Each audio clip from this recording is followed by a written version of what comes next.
When we think about ancient Rome, images of mighty emperors, huge palaces, and fearless gladiators often dominate our thoughts. This timeless civilization, known for its unparalleled advancements and conquests, was an epitome of glory in the ancient world. However, just beneath the grandeur of its polished marble and towering buildings lies a concealed narrative, a dark tale echoing the cries of countless souls who built this empire, yet remained shackled in chains.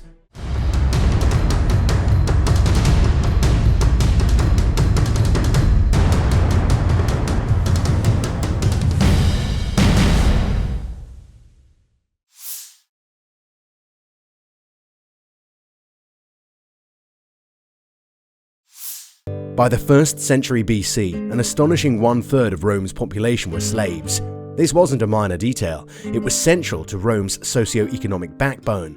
The massive slave population came mainly from Rome's conquests, spanning Europe, Asia, and Africa. These slaves weren't just laborers, they were also teachers, doctors, and entertainers. Their roles varied widely. A household slave might have decent living conditions, while a miner faced hardship and a short life. Yet universally, they were viewed as property. Slavery was deeply embedded in Roman society, shaping its wealth and culture. But in this prosperity, the individual stories and struggles of the slaves are often overshadowed.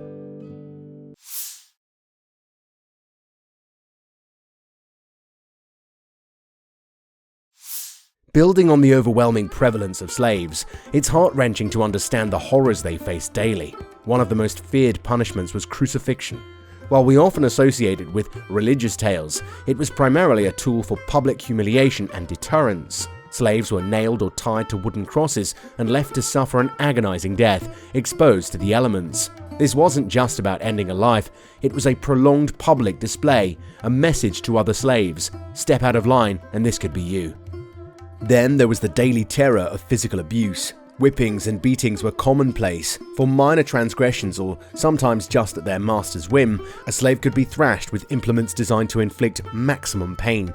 These weren't just punishments, they were statements of power and control, meant to remind slaves of their place at the very bottom of Roman society.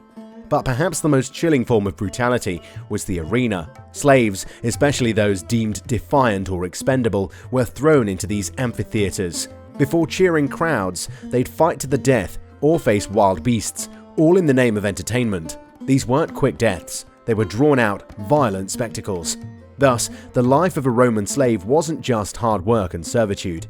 It was living under the constant shadow of extreme violence, knowing that any day could bring a fate worse than death.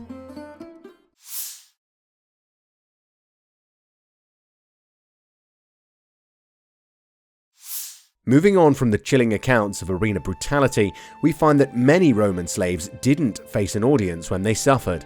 Instead, their pain was hidden in the mines, farms, and galleys, where they were subjected to backbreaking work day in and day out.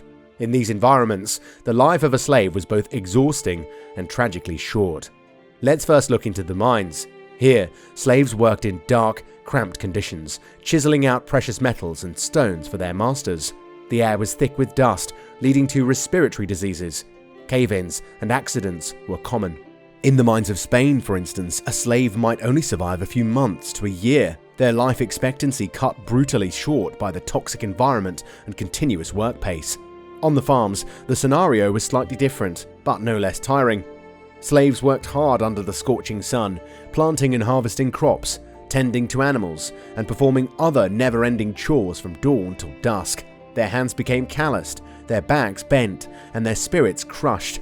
In some large estates, it wasn't uncommon to find slaves chained to their work tools to prevent any thought of escape. The galleys or ships paint another grim picture. Slaves here were often chained to their oars, rowing massive vessels through storm and calm.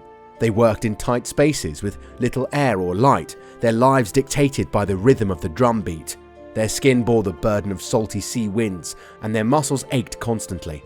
When a ship sank in battle or during a storm, these oar-bound slaves usually went down with it, their chains becoming their watery grave's final embrace.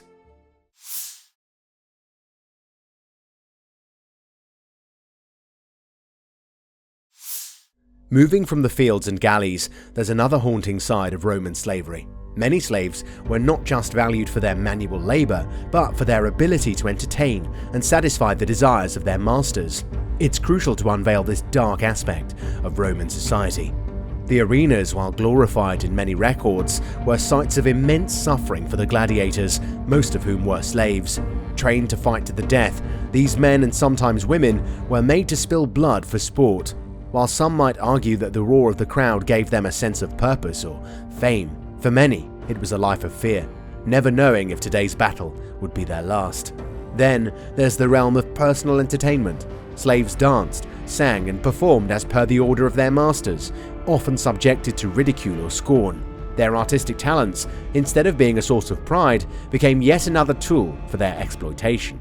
Darker still was the world of sexual slavery. Many slaves, both male and female, were bought purely for their owner's sexual gratification. The tragedy of this exploitation isn't just in the act, but in the complete denial of these slaves' autonomy and consent. Furthermore, some slaves were even bred like livestock to produce a new generation of slaves, ensuring a continuous supply for their masters. Prostitution, another grim reality, saw countless slaves pushed into brothels, servicing numerous clients every day. The streets of ancient Rome were lined with such establishments, revealing the dark and bleak image of ancient Rome often hidden behind its grandeur.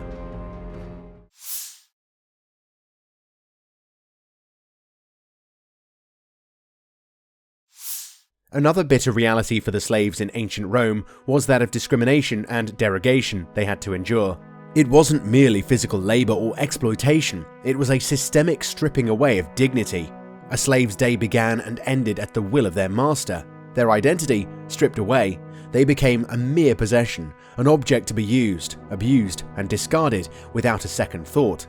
Imagine a society where your existence, your pain, your voice went unseen and unheard, where your name was erased and replaced with the label of slave or property. Accounts from slaves like Felix, who served in a wealthy Roman household, help us sketch the grim picture of daily humiliations.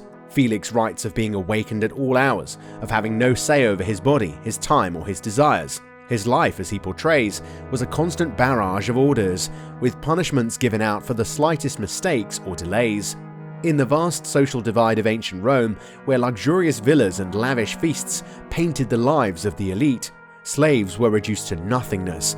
Even if a slave was fortunate to be in a respectable position, such as a teacher or doctor, they were never truly seen as equals to Romans. Their intellect, skills, and contributions were overshadowed by their enslaved status.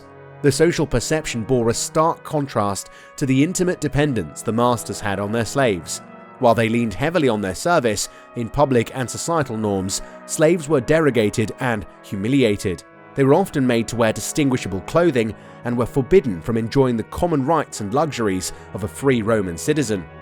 This discrimination was not just an unspoken reality, it was set out in Roman laws and norms, ensuring that slaves knew their place. Slaves were forbidden from participating in political life, from bearing arms, and from enjoying festivals and public events, unless they were serving their masters.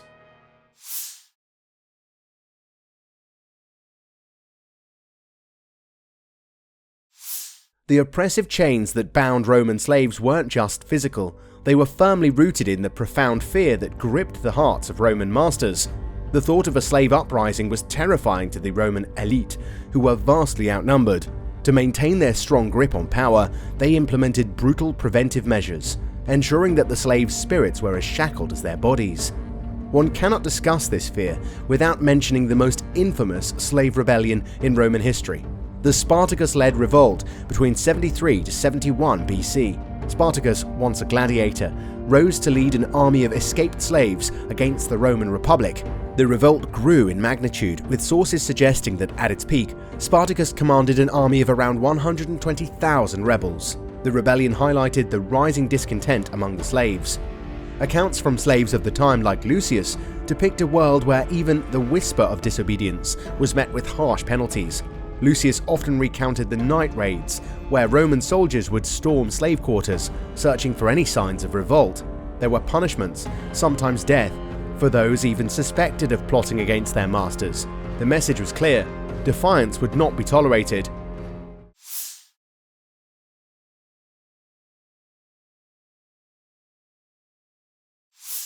even in the rare moments where they were set free, freedom proved unachievable for many Roman slaves. Take the case of Gaius, a slave who was granted his freedom as a reward for his service. While no longer a slave, Gaius found himself in a society that still didn't accept him. He may have been free, but the brand of former slave forever scarred his status, limiting his rights and social mobility. Stories like Gaius's are not uncommon.